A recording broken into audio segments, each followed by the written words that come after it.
ও গো দয়াময় দিয়ে দুনয়ন কেন অন্ধ রেখেছো আমারে।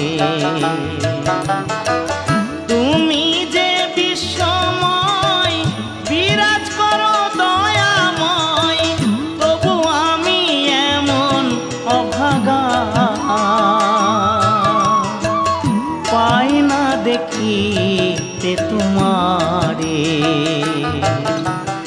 ও গো দয়াময় দিয়ে দুনয়ন কেন অন্ধ রেখেছো আমারে।